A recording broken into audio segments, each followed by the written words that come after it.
Well, there's a well-known article by a fairly famous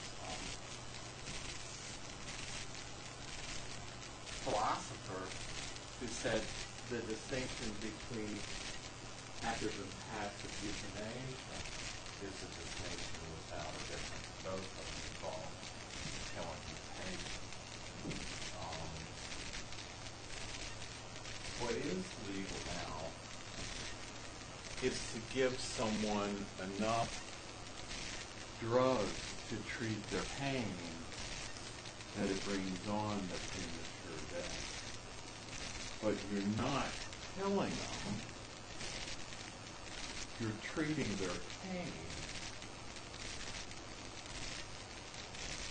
but you're giving them, a potent enough cocktail of pain-relieving drugs, morphine and other things, that it brings on their premature demise. So you say, well, what's the difference between that and just doing what Dr. Scher did, just giving them, a needle that brings about their immediate death, like you do when we euthanize a pet? What do you think? Well, what I'm saying is, right now, in this day, that is exactly what goes on. And I know people whose relatives were treated in exactly that way. I've read academic discussions that say what you can do is treat the pain with a potent enough drug that it ends up killing the patient. But you weren't out to kill the patient. You didn't give them, potassium cyanide in a syringe. Or some other, lethal pill. But is that a distinction without a difference? Is it a way of allowing, or effectively allowing, active euthanasia in a society, a state, in which it's illegal? Well, you can figure that one out for yourself. But I mean, that's the real world, folks. That's, But you can see how, if someone was to hold that, and yes, I'm sure folks have been told this view, that life is so precious that it could be held on to at any cost. I mean, this was, I think, what went on in the Karen Ann Quinlan. One of the early cases where this, it was a young woman who had been in an auto accident and was on a respirator, and the family really was looking for the right for passive euthanasia, lead off the respirator and they let her die. But the nuns who ran the hospital, thought that life should be preserved at any cost, and wanted to keep her alive. And one of the things that they did was kind of wean her off. There were some things that they did that sort of weaned her off that. So when they finally got the court order that allowed them to take her off the respirator, she did not die. So, but at any rate, the point here is that utilitarian reasoning can justify something like this. Now, look, you guys can do what you like with the marijuana example. He does give, lots of reasons there. It's a little more complicated. Would take some time. But you can see, if you read it or have read it, the types of reasoning for and against, marijuana. And is the pleasure that somebody has, getting high on that kind of a drug, counterbalanced by enough negative, that it's, should be kept illegal.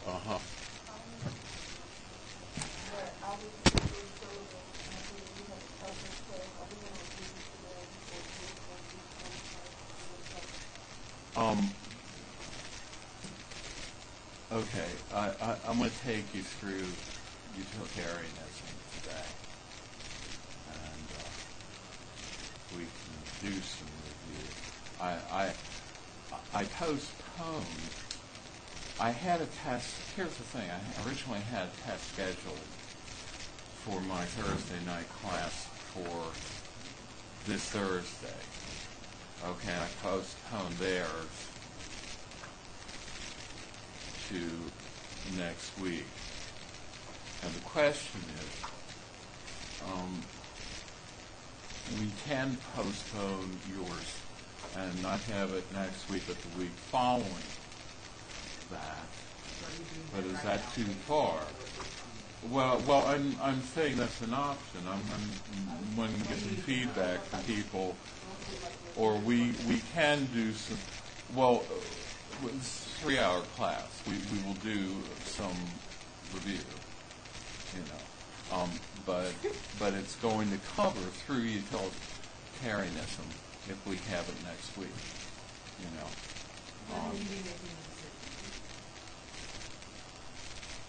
Well, okay. I mean, it's fine. I can do either one. If you want to have it only through utilitarianism, we can have it next week. And we'll do some review. Yes, that's what I'll do. I'll bring up a review sheet. I was thinking we might postpone it for another week. In fact, I was thinking it was 2 weeks from today, but,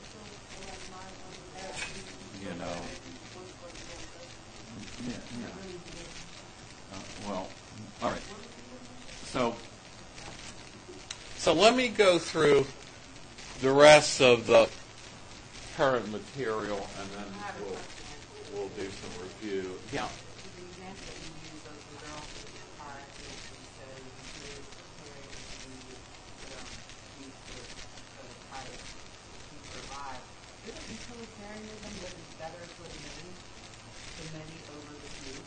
Yeah.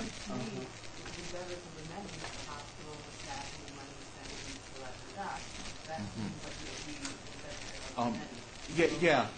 No. I think I said a couple of things real quick, and you might.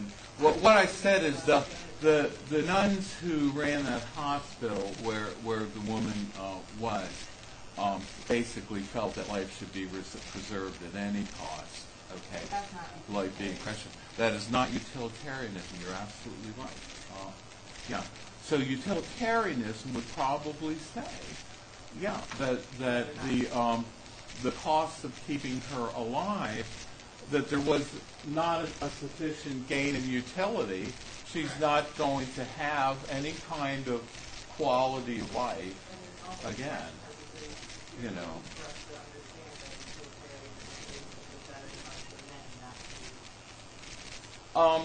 Or that sometimes it,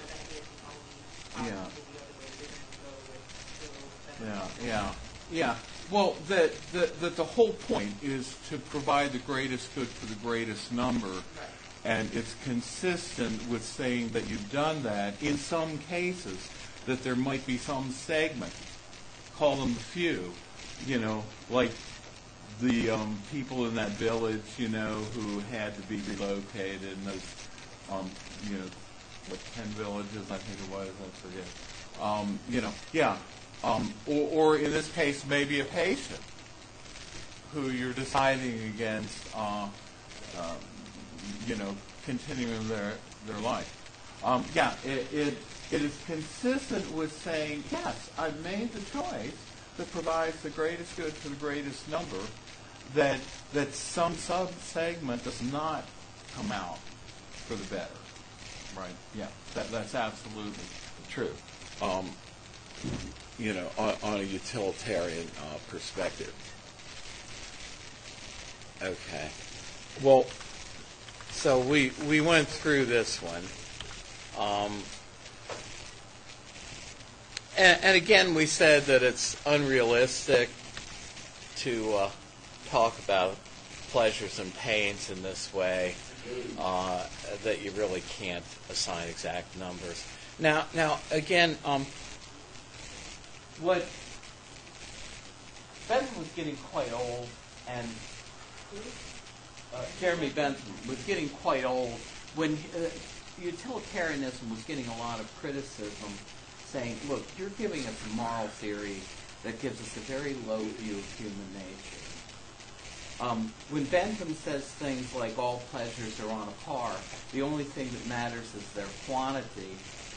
And if we get the same quantity, or if the pig out there in the field gets the same quantity of pleasure from eating slop as you do from going to a symphony or reading poetry or doing some highbrow thing, well, that's all that matters, the quantity of pleasure. And they're saying you're reducing human beings to mere creatures of sensation when humans are more than that. And John Stuart Mill tried to take up the mantle, because Bentham was getting old, and defend, literally, they were charged with giving us a pig morality, And so the way John Stuart Mill tried to defend utilitarianism was to say, look, there are pleasures that the pig in the field knows nothing of that human beings can appreciate. And so we do have a philosophy that can recognize the distinction between the things a human being can take pleasure in and the things a non-human animal like a pig can take pleasure in. Right? And so, so he says there are uniquely human pleasures that the pig in the field knows nothing of. And he said these are things like the pleasures of the intellect and the imagination. All these higher pleasures.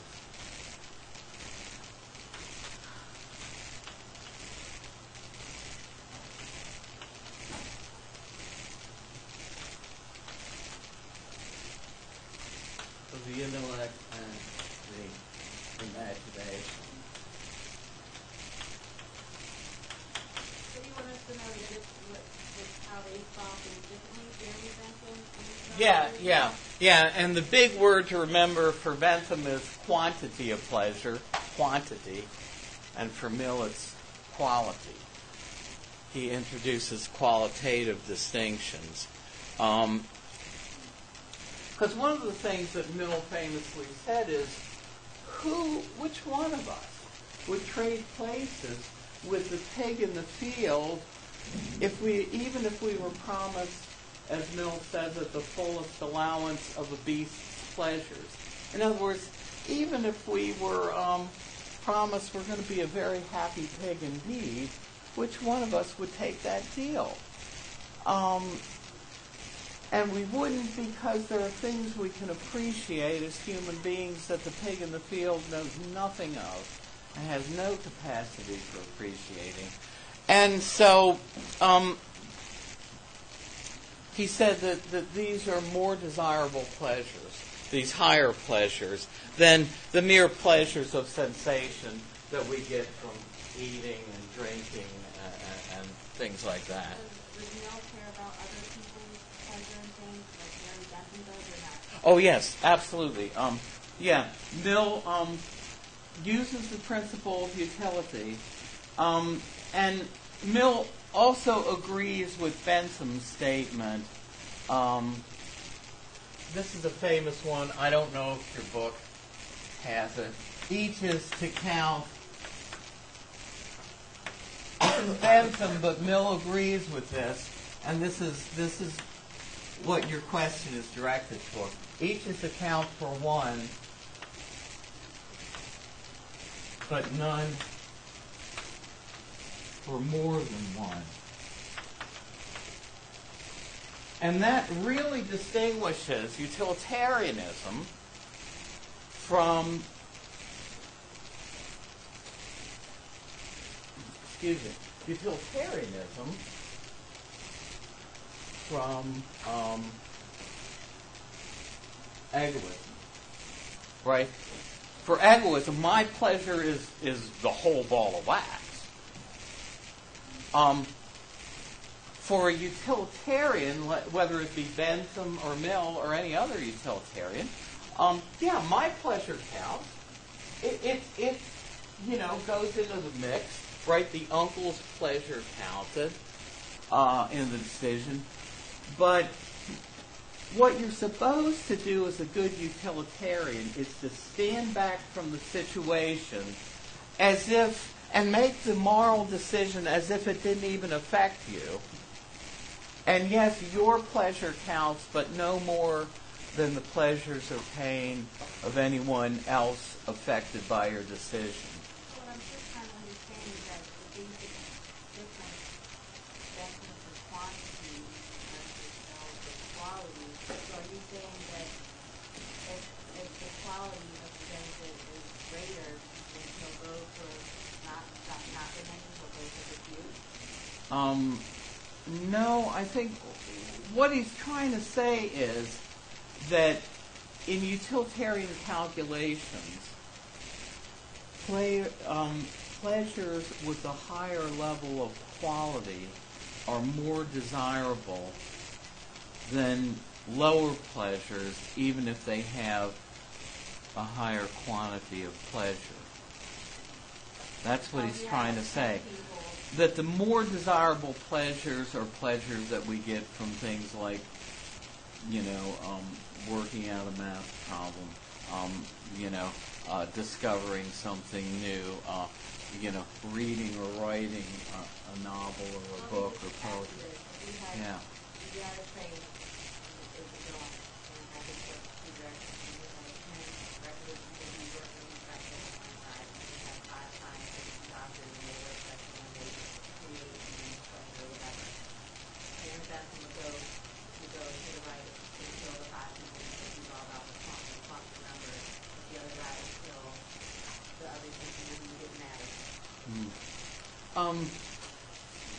No, but what he's trying to say is if in terms of the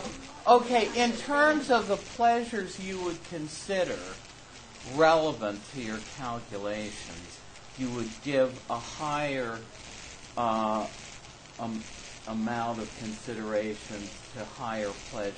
They're more desirable. He says it's better to be Socrates or dissatisfied. In other words, Socrates with a lower quantity of pleasure but a higher quality of pleasure, namely the pleasure from philosophical discussion with his friends. Better to be that than a fool or a pig satisfied who might have more pleasure. Now, in making this distinction, it turns out that he actually abandoned hedonism, the view that pleasure alone is the only intrinsic good, the only thing worth pursuing for its own sake, because it turns out that if you're saying it's better to have a higher quantity of a lower quality pleasure. I'm just trying to reconcile what you're saying.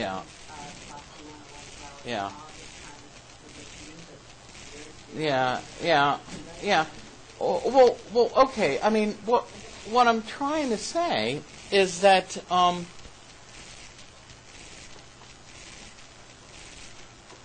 in the mix, Mill might give higher numbers to what he called higher quality pleasures than the mere pleasures of sensation.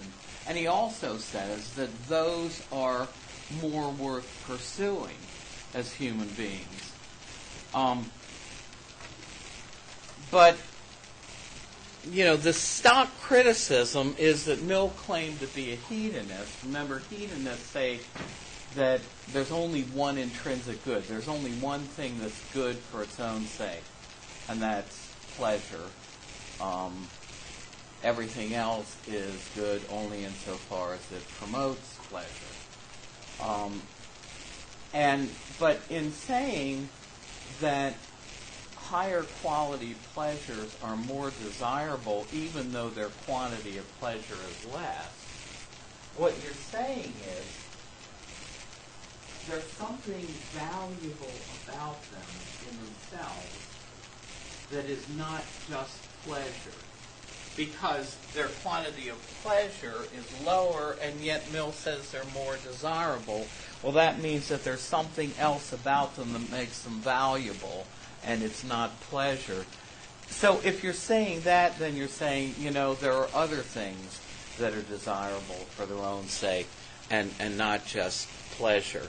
So it seems like some other standard is sneaked in by Mill's move, and it would undermine hedonism's claim that pleasure alone is the ultimate standard of goodness. And contemporary utilitarians are like Jonathan Glover in that video we saw. They're pluralists. In other words, contemporary utilitarians say, look, yes, pleasure and happiness are worth pursuing and achieving for their own sake, but there are other goods that are worth having for their own sake alone, and not just because they promote more happiness or pleasure. Things like knowledge in general, self-realization, or the satisfaction of our human wants and preferences. All are viewed by pluralists as equally intrinsically valuable with pleasure. And so the tendency among sophisticated modern utilitarians is to get away from the simple hedonism of Bentham and Mill. And Bentham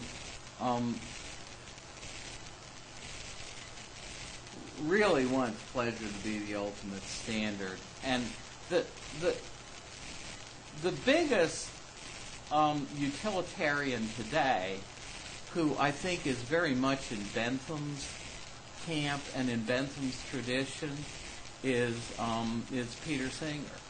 He's pretty much an old-style Benthamite utilitarian. And, you can see some of what he would say if you read this other example on non-human animals. But, the thing to take away from that whole example, we're not going to discuss the whole thing, but Bentham's famous quote is found at the bottom of that small quoted paragraph on 106. If we're asking whether we should extend moral rights to non-human animals, the question is not can they reason. Remember, we saw people like Aquinas and Aristotle try to draw a sharp line between human beings and non-human animals at reason. But Bentham says no. It's not can they reason. Other people have tried to say we're language users, non-human animals are not. And that's what separates us as human beings from them. But Bentham says no, the question is not can non-human animals reason or can they talk, but can they suffer? If they can feel pleasure and pain, we have direct moral duties toward them. And Peter Singer has been an ardent animal rights activist, and one of his talks is there in the extra credit stuff, and he hits on some of those. So again, we've already said that Mill's move in trying to defend hedonistic utilitarianism, he abandons it without knowing it in favor of a pluralistic standard. Now we saw that there were problems with the hedon as a unit of measure of pleasure and pain. It's subjective because it's not open to inspection, to public inspection. It's virtually impossible to define exactly what's to count as one hedon's worth of pleasure or minus one hedon's worth of pain. So that's a problem with Benson's view that we can measure pleasures and pains exactly in hedons. And one thing that solves that problem is taking a different unit.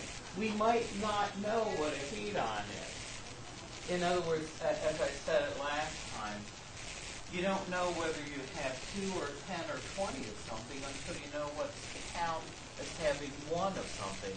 And if we don't know what's to count as having one hedon's worth of pleasure, how do we know if we have 2 or 10 or 20? But one thing that solves the problem is to talk in terms of a cost-benefit analysis. And what you were talking about, the example you brought up of the woman who is going to cost society a lot of money if not euthanized. Well, there you might make the decision not just in terms of weighing her suffering, her continued suffering versus euthanizer. Suppose she's in a coma. For all you know, she's not suffering at all. But we're still keeping her alive. But we can get rid of the problem of standardization if we take something like $1 as a countable unit and do a cost-benefit analysis and say that the moral choice is the choice that brings us the most benefits for the least cost. And so utilitarians would say, what benefit, what gain in utility are we getting for keeping this woman alive for another 6 months when she's in a vegetative state? There are costs, but very few, if none, if no identifiable benefits.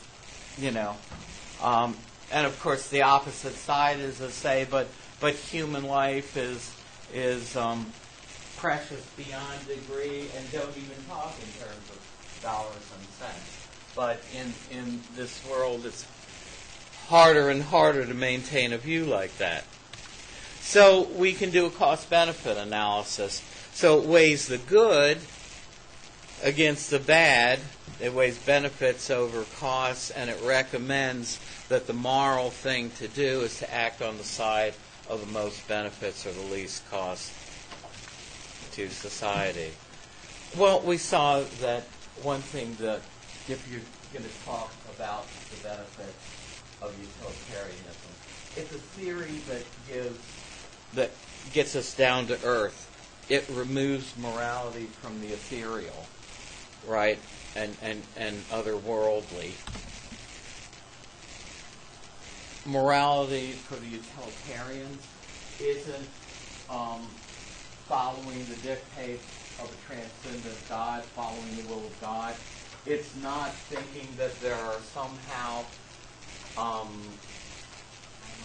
universal moral principles built into the fabric of the universe like Plato and Socrates seem to think. But instead, morality is a simple matter of promoting promoting pleasure and lessening pain for real people in the real world we live in. And unlike egoism, it allows us to take the moral point of view. Now, taking the moral point of view is that point of view that allows you to make a moral decision from the standpoint of an objective,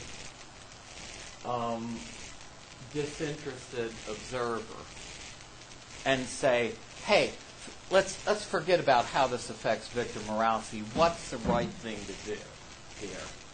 And the right thing to do might not be the choice where victim morality comes out with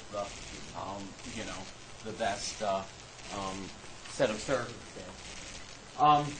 So utilitarianism allows us to stand back from a situation and ask, what's for the greater good of all concerned. So it allows us to take this disinterested position that some philosophers call taking the moral point of view. And of course it's straightforward and objective, and it realizes that real morality should make a difference in the world.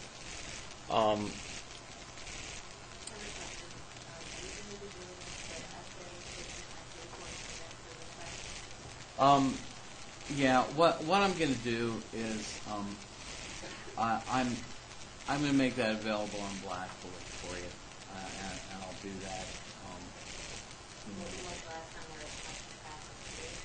Yeah, it will. And I'm going to do that before I leave tonight. I'll make it available. I was tied up with something, and I didn't know if we were going to postpone the test, since I postponed my other one to next week. But no, we'll have it next week, and we'll go through utilitarianism. We'll leave Kant for the for test 3.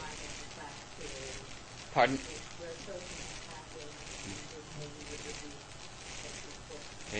Yeah. Okay. Well, we're, some of the objections are ones we've already gone over. That sometimes it's hard. What utilitarianism wants us to do now is project future consequences. And we already saw with something like the Bakun Dam, it's hard to weigh all of them. So even though the principle of utility seems very simple, in practice, utilitarianism can be very complicated, right? Where do you stop weighing consequences, right? And of course, if we're talking about a hedonistic type of utilitarianism, very hard to predict others' pains and pleasures. No, the uncle would come out with different reasoning if he reasoned that his nephew isn't going to like the circus, but he's going to love staying home and reading that novel. Then maybe the moral thing to do would be for him to stay home. We're often comparing very diverse pleasures with utilitarianism. And we already saw, I'm not going to go into this subtle point,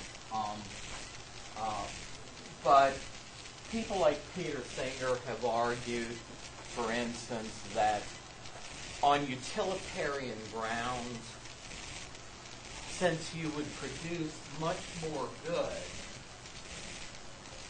by not spending $3,000 on a new flat screen for the fall football season, but instead taking that money and using it to alleviate pain and suffering in third world nations. Basically, Peter Singer and other people have argued that it's not a discretionary duty to give a large part of your income to that kind of charity, but if you're going to be consistent utilitarian, you ought to see it as your moral duty to do so. In other words, if you're going to achieve less pleasure and happiness from buying that $3,000 state-of-the-art three-dimensional flat screen, then you would produce by giving that $3,000 to something like World Vision for food aid, then your duty as a utilitarian is to give that money, So it's turning what a lot of people think is a discretionary duty. In other words, something that's good to do, but we shouldn't feel like it's our duty to do. Utilitarians turn some discretionary duties, like giving food aid to the third world, into mandatory duties if they produce more pleasure than pain. or more happiness than the happiness we'd have using that money for what we want to use them for. Sometimes it can recommend immoral actions. Richard Taylor, on Act Utilitarian Grounds, has argued that if there's more pleasure produced by having love affairs than not, then we're morally justified in doing so. But you say, I'm going to cause a lot of mental pain and anguish if my spouse ever finds out. Well, Richard Taylor says, well, that's okay. On utilitarian grounds, you're also entitled to lie about the affair. So, okay. Well, what I've decided to do is I'm not going to go into a distinction between act and rule utilitarianism, even though sometimes I like to do it. It's given in your book, but many people think that a lot of the criticisms and the counterintuitive moral results of utilitarianism come from act utilitarianism. An example of that is that case that we use to illustrate going to the circus or reading the book, where you work out the numbers for a particular action. And rule utilitarianism says, no, we should be following general moral rules. And we don't bring in the principle of utility directly to evaluate every individual act. We bring in the principle of utility to say what moral rules are the best overall for society as a whole. For instance, act utilitarianism would militate in favor of forcing somebody against their will to be euthanized if keeping them alive produces more costs and benefits to society. But you can say, well, but would that be best for society as a whole if we, did that and we had a rule like that? Sometimes we can justify on act utilitarian grounds punishing somebody. There's a case in your book. It's a classic example that's given. If you could put up a patsy, claim that they're responsible for something when the crowd is yelling for blood, and have them executed for a crime they didn't commit when you knew they were innocent, because you would stop a riot where a lot of lives would be lost. On act utilitarian grounds, it looks like you're justifying in killing somebody who's innocent just to prevent the riot. Whereas we could say on rule utilitarian grounds, rules in society that allowed for the punishment of people who were innocent would not make it a better society, a happier society overall, so we shouldn't have them.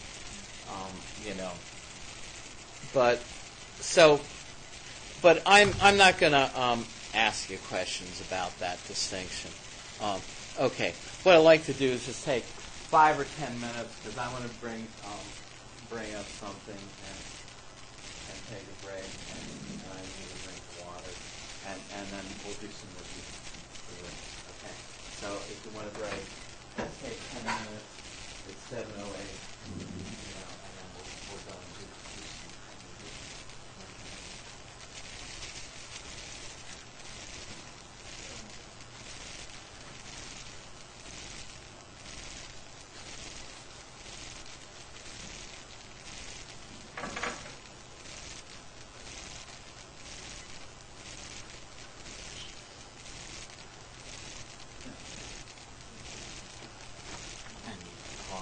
While we're doing that.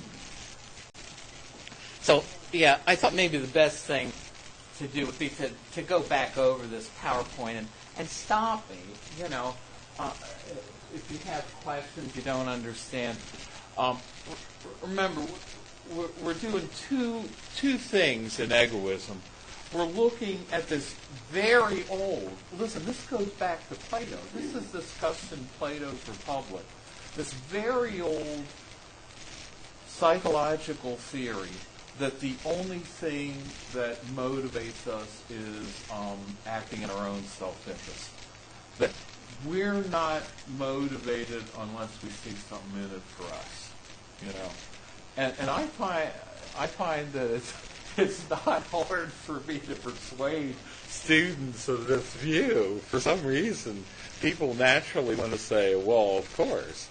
But we saw that there were some problems with this, But again, it's psychological egoism is a psychological theory, but it may be a very unscientific psychological theory because it seems like there's no way you could test it, and we'll see this,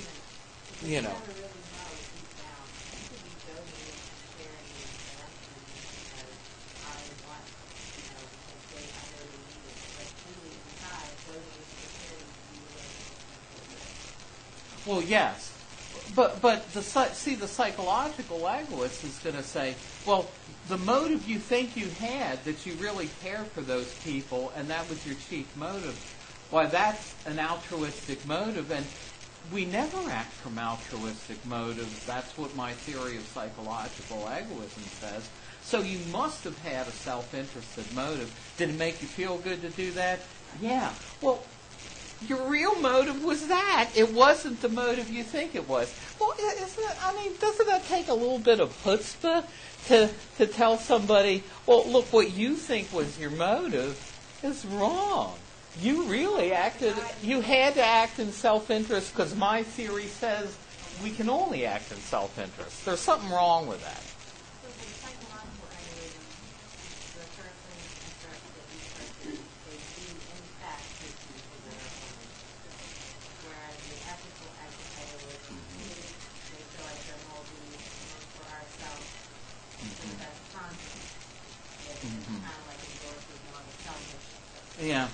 Yeah. Or well, one of the ways that people make that distinction is that in terms of what really motivates us, psychological egoism says, as a matter of fact, we do act in our own self-interest. The theory of ethical egoism says that we ought to act in our own self-interest. And ethical egoism can be held even if somebody rejects psychological egoism. But very often, ethical egoism says we ought to act in our own self-interest. And you can be an ethical egoist even if you reject psychological egoism. But we still to act in our own self-interest but many...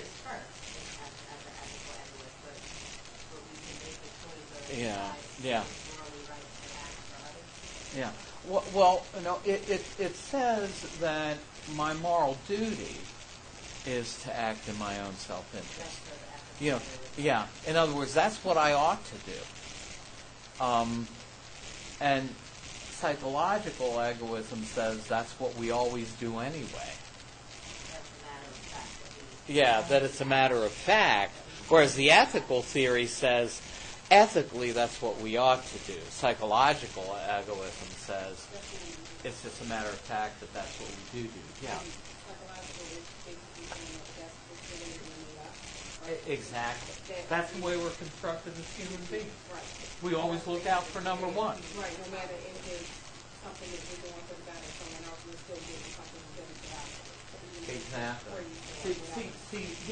See, that's where it's hard to prove this theory false with a counterexample, because I can say, well, I really acted from an unselfish motive when I stopped what I was doing and helped that old lady across the street, or when Lincoln picked those pig that's out of the mud. You know, but the psychological egoist can always say, well, was there any benefit to you? Did it make you feel good? You know?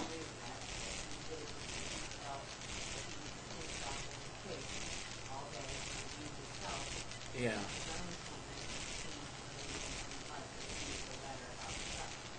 Yeah. And see, Bishop Butler would have said, Lincoln, you're wrong. The person who didn't care about those pigs wouldn't have felt bad at all just leaving them there in the mud. You really had an altruistic motive, Lincoln. You cared about the welfare of those pigs, you know, despite the fact that you know, in other words, Butler thought that the psychological egoist gets things backwards. They say if you get satisfaction from something, then that's your motive, whereas really it's only the person who's looking out for others' interests that gets satisfaction from serving others. Yeah. About the moral and the ethical. Because the moral one is in the middle. That's the motive side. The ethical is in the middle. So we ought to do. Is that the difference between those two? Yes. It's saying that the moral truth, not just for me, it's not subjective, right? It says the moral truth for everyone is that they ought to be pursuing their own self-interest. You know, yeah. So the ethical theory talks about what we morally are obligated to do, what we ought to do morally. The other just says, look, here's the truth about what motivates human beings. We're only motivated by doing things in our own self-interest. You know, so one's a theory of human motivation or motives. The other is an ethical theory. Yeah, exactly. You had your hand up. Oh, I'm sorry. Well, okay. Well, there's something trivial, or maybe everything's trivial. Are you going to want us to be familiar with the Hobbes argument? But if it comes to you. Okay, now, we're not doing social contract theory, so that, I mean, there's another chapter on Hobbes and the state of nature and all that. Yeah, no, which specific Hobbes argument? Well,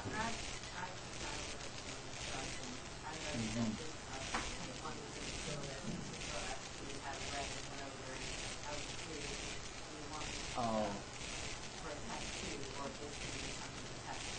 Yeah. Okay. We're not going to cover social contract theory, and I'm not sure where I put that in there. Okay. No. I believe you if you say it is. But I. 6.1 is still that on October 15th. Okay. 6.1 is our book on the social contract theory. Oh, you know what? I'll bet you. Remember, some of this was from the old book. I did this up before I ever got a copy of yours. So I think the chapters were different. In other words, chapter 6 in the new one is social contract theory. But I think chapter 6 in my older version was yeah. But I think chapter 6 was something else. Let me see what I had as chapter 6, because I think it was something else. Remember, I think I revised everything. Oh, let's see, chapter 6. Yes. Yeah. In the older book, chapter 6 was the chapter on ethical egoism. Okay.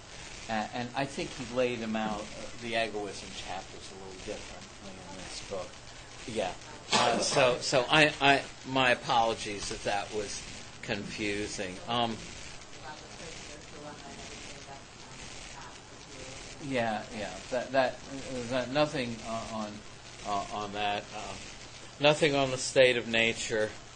Nothing on our being all at war with one another.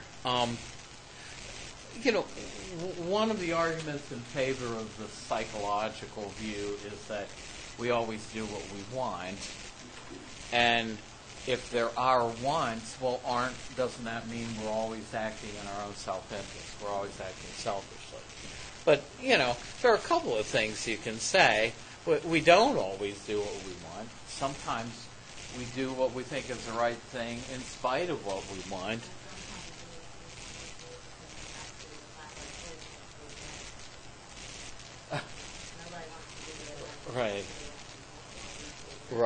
Right. Yeah, so sometimes we act from obligation. So we don't always do what we want. But basically, the point that Bishop Butler made 200 years ago is that what makes a want a selfish one is not that it's something I want. It's not that it's my want, but it's the object of what I want. And what I want could genuinely be someone else's good. In other words, if it's the object of my want, instead of wanting something for my own benefit, I could want something more for somebody else. What Butler said is, if we define whether or not a want is selfish, not by the fact that it's my want, but by its object, then even if it's my want, it doesn't mean that my wants are always selfish. My wants can be directed at the good of another person, primarily. So he's saying psychological egoism is wrong there. But Butler's point was the point that's made in this slide. Even if our wants are our wants, it does not follow that all of our wants are selfish. What we want might be another's good, right? Right. In other words,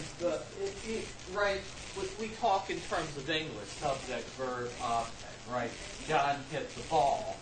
I want X, where X is the object of my want. Well, X doesn't always have to be something that's selfish. X can be the good of another person, And so he says, just because it's something I want, it doesn't mean that that's a selfish one.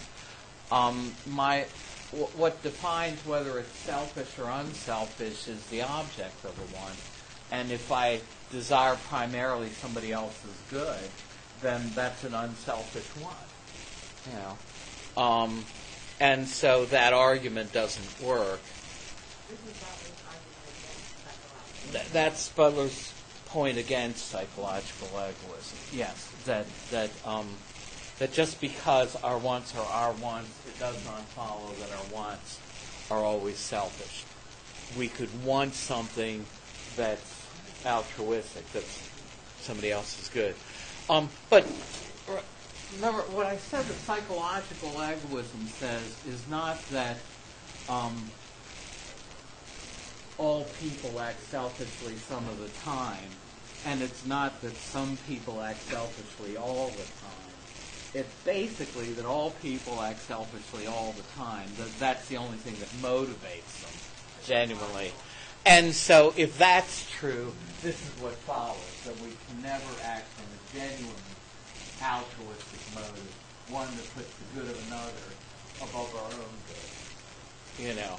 If we always act from non-altruistic, self-interested motives. And there's where we get into whether or not you can provide a counterexample to it by saying, well, here's Mother Teresa, working with the poor in India. Isn't she,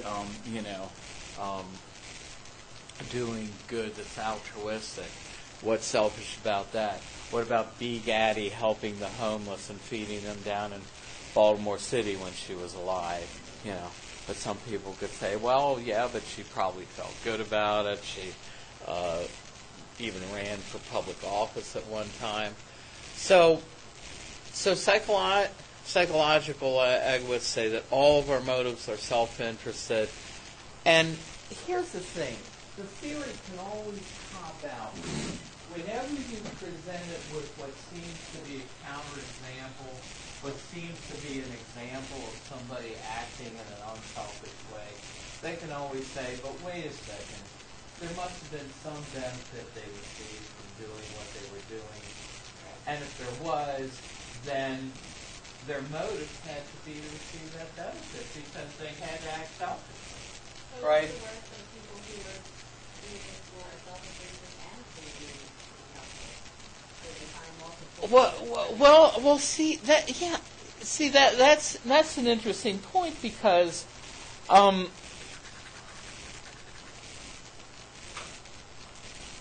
they always want to say that the motive that made me decide to do it would have been the selfish motive, but it's true. I mean, you can have both, right? I mean, you can genuinely care about someone and help them and just totally be focused on them, but afterwards you really feel good about what you did, and it's a benefit to you, yeah. So, well, yeah. Well, so at any rate, even if it's just a psychological benefit, psychological egoists could always say that if you received any benefit, psychological or otherwise, that your real motive, what motivated you to perform that action, must have been to receive that benefit. Are the presentations going to be the week after? Okay. When did? Okay, November 19th. That's fine. That would be good. We'll do that. That would be good. Let's keep it what people have been planning toward. Yeah. No. That's it's going to change the way the syllabus is currently written, but that's okay. Look, I'm not going to ask you a lot about Mill. There might be a question, but what he said is, look, just because the steamship burns coal going across the Atlantic, it doesn't mean that that's the reason it went across the Atlantic to just burn that coal. And the analogy is, just because we receive satisfaction from doing something, it doesn't mean that our main motive for doing it was just to get that psychological satisfaction. That's all. But you can see it was John Stuart Mill who said this against egoism, that he was arguing against egoism, right? But that's a subtle one.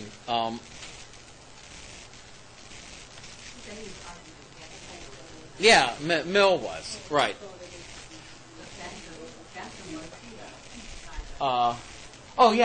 Definitely Bentham would have, too. And we're going to see Kant argues against egoism. Kant is very much a defender of individual rights in a way that the utilitarians wouldn't agree with.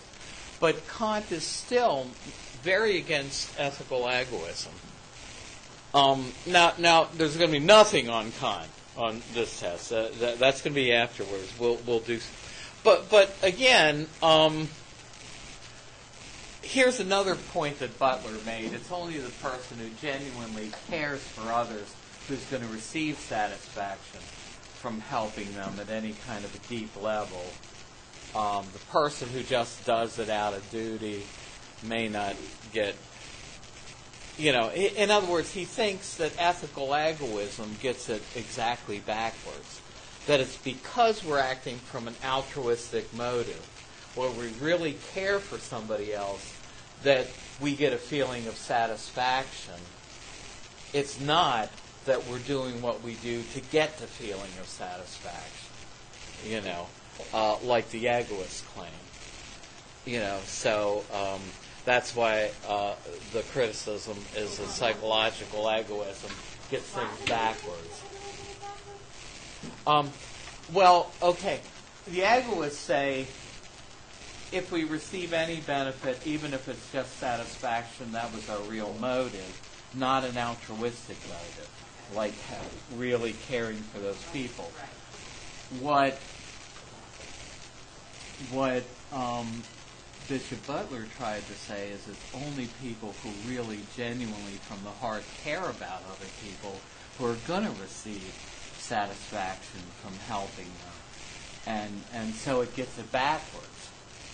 That they're really acting from an altruistic motive of caring from somebody, and that's why the satisfaction comes, but they're not doing it to receive satisfaction.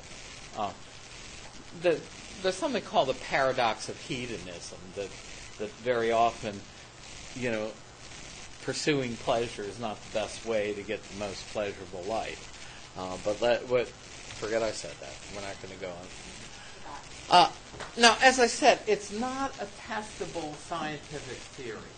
It's, the famous philosopher Karl Popper, famous philosopher of science, said, I don't care where you get your theories from. He said you can get your theory in a dream.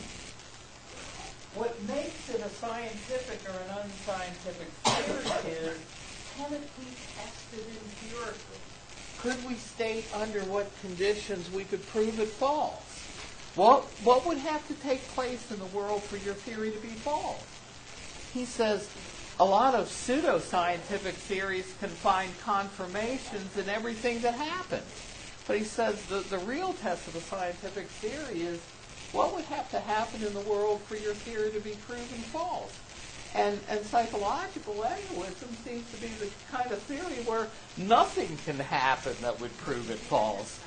Because we're all, whatever example we make, we can always cite some kind of benefit that we say is their real motive, which means that their theory is held on to in spite of any counterexample, in spite of any evidence to the contrary, kind of by fiat.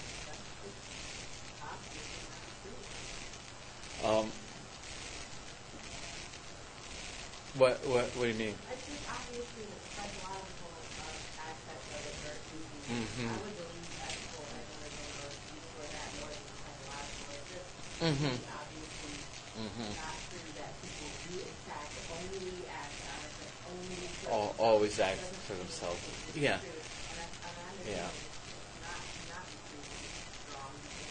Like psychic you can kind of say, yes, they really only acted because it was for that. You know what I'm saying? So it really is Yeah. like you can tell us if they really do not. And I think it's just because you can't dispute it because that's why they still hold on to it like they're learning right now. Yeah. But the point is, it's not a strength of a theory that no possible observation can disconfirm it. That just shows that it's not a testable scientific psychological theory. So, okay. Right. And I make that point in that slide. Well, so ethical egoism basically is a consequentialist theory that says our only obligation is to promote for ourselves the greatest balance of good versus evil. Okay.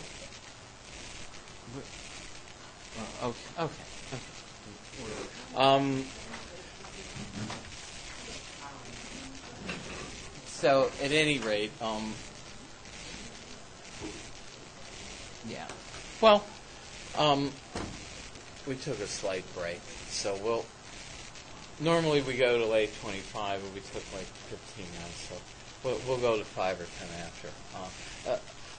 As I said, the connection between the psychological view and the ethical view is in the cliche that ought implies can. If we're constructed, in other words, it can't be our moral duty to do what's impossible for us.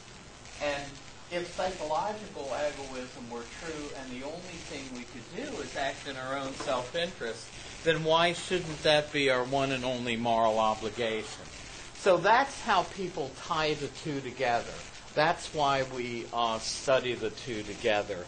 If ought implies can, then why isn't it that acting in our own self-interest is the only thing morally we ought to be required to do, right? But again, you can go back to the criticisms of psychological egoism. So we saw how Ayn Rand supports this as fostering independence, promoting self-sufficiency, encouraging creativity, and altruism as fostering dependence. She's more ethical. Yeah. Ayn Rand, I've heard people say she's not a psychological egoist, but she's an ethical egoist. In other words, she defends ethical egoism because she thinks no moral theory does a better job of looking out for individual rights. In other words, egoism is the best moral theory for defending the rights of the individual person against having those rights overridden by the collective. In the way that yeah. And who's this person's name? Ayn Rand, A-Y-N-R-A-N-D. Ayn Rand. Yeah. So she thinks altruism fosters dependence. The altruist needs someone to give to or needs to be given to by someone, is parasitic. Both giver and receiver are parasitic on one another, and it encourages borrowing. And one criticism of her is her idea of an egoist as this seminal, creative person. It's like, how many people in history is that really true of? I mean, there's a reason why people like Thomas Edison stand out as and Einstein as unusually creative people, and Bill Gates and people like that. Yes. Uh-huh. So, you can also defend it by evolution, that it's the best way for us to promote our own survival, is for us to foster our own self-interest. Go ahead. On this study guide, you're going to put all of these names of all of these people. It's really hard to keep track of all of the people that you're going to throw. Well, I mean, really, there aren't too many people. I mean, I'm not going to ask you whether Bishop Butler said anything. Okay. I mentioned that to give you some historical context for the statements that are in there in the PowerPoint. He was the author of some of the ideas that the textbooks use but don't attribute to him.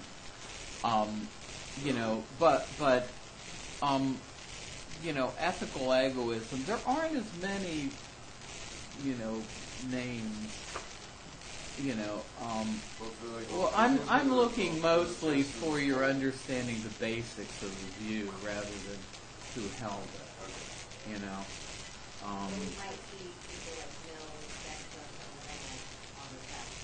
it, there will be some questions on land, but, not an overly large amount. Yeah.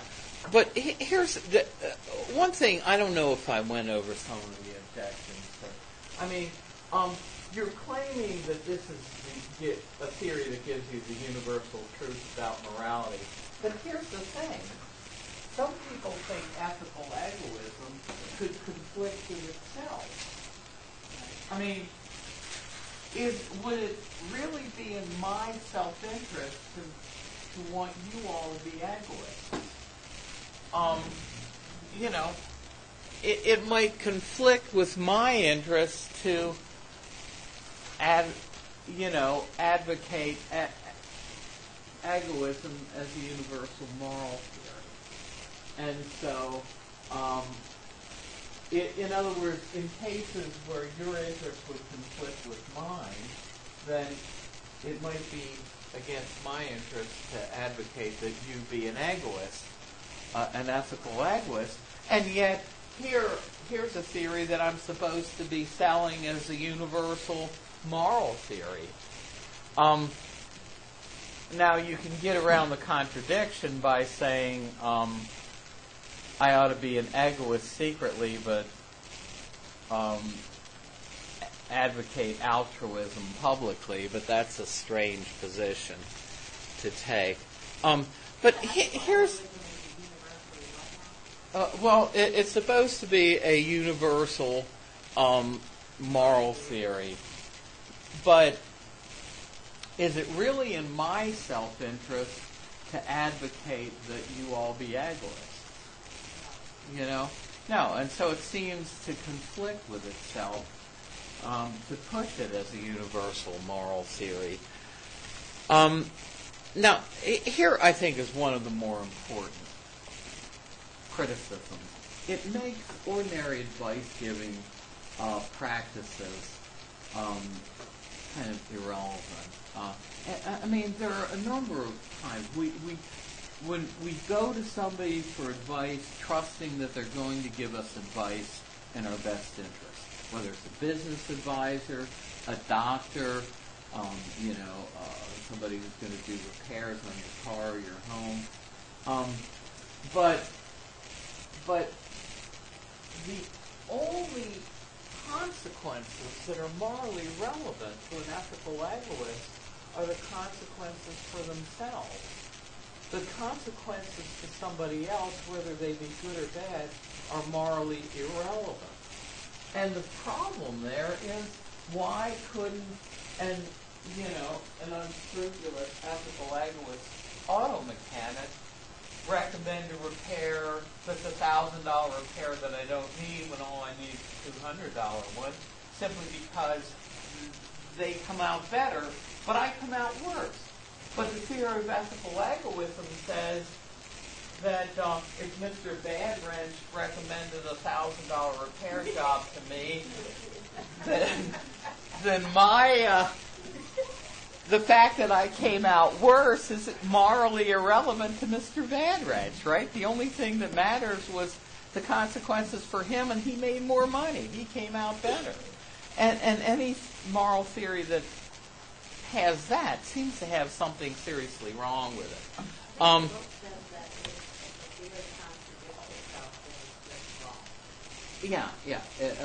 No contradiction, like all swans are white, but there's at least one non-white swan, can be right.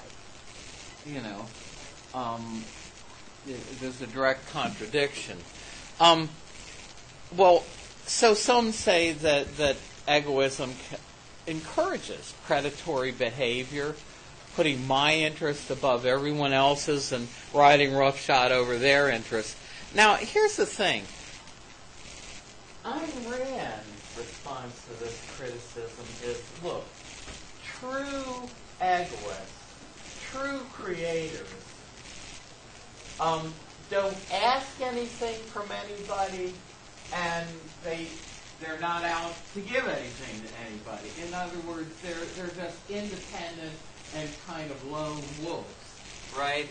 And she says predators are really dependent.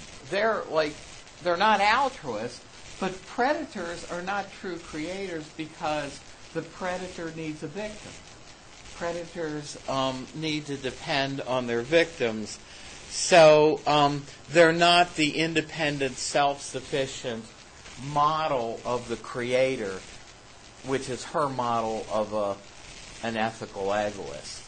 And my own view on that, and look, this is Vic Morawski's view, and I don't, I never ask a question about this, is that Rand's creative, self-sufficient, independent, ethical egoist may be a subset of the egoist, but, you know, the unscrupulous, predatory auto mechanic is also an ethical egoist.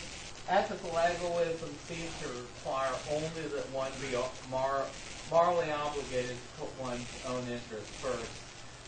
The other characteristics of Rand's creative egoist, like creativity, self-sufficiency, independence, I think are unrequired additions to the theory of ethical egoism. In other words, I think the stock criticisms of ethical egoism still hold. She says, well, my creators are not predatory in that. Well, maybe they're not. Maybe Thomas Edison wasn't predatory. Now, if you're talking about Bill Gates, maybe not. You know, try to see how many people are using word perfect around. You know, I mean, you can be both creative and predatory, but the point is, you know, I think you can be an ethical egoist just if you think you're morally obligated to put your interests first, and you don't necessarily have to be the kind of seminal, you know, independent, creative individual that Rand pictures egoists as. In other words, I think some egoists fit Rand's model, but there are plenty of egoists who don't, and they're all egoists. And there are some criticisms of the theory. Maybe they don't work for Rand's creators, but they work for other egoists, and some egoists are predatory. You know, like the corporate raiders, like you know, the famous Gordon Gekko of Wall Street. You know, he's a good example of a predatory egoist, right? He wants to buy companies and break them up, put people out of work, simply because they're worth more broken up. You know, he's just predatory. So, again, I never asked a question about this subtlety, but it's just for your thinking. Okay, I'm going to get to work and do that before I leave. Sorry I didn't have a printout, but it'll be up in an hour or two on Blackboard. And Can I ask you a question? How many questions yes. are we having on the page? It'll be the same as before, 25 objective questions for 2 points each, and just one essay out of the essay sheet, off of the essay sheet. So you're going to post the essay sheet as well? The essay sheet I hope to have up, you know, before I leave tonight. Also. So that's the shot at the time, or is that the following day? Pardon? Are you rescheduling it, or we keeping it? No, everything's going to be next week. So the essay is due next So week? the essays due next week, the day of the test, Okay. and then we'll do as well. We'll do the objective, and then we'll look at some on time.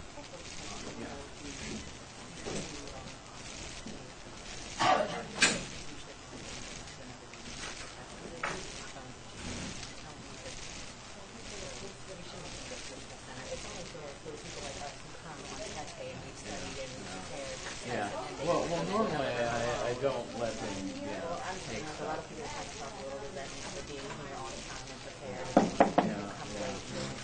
Yeah. Well, right. At least one of them was genuinely ill, and most of the time I do send people to test them. And we probably will do that this time. I just wanted to find out, are you going to post the study guide also with the test questions? Well, yeah, I'm going to do both. Okay. I'm gonna do that. All right. Okay, that would be helpful. Okay. So where should we check it? Is it tonight? Is it going to be on Blackboard? Well, tonight? I'm Is it going to be try to tomorrow get it morning? up within the next hour or two on Blackboard. Okay, I'll check again. I'll check tomorrow morning. All right, thank you. Okay.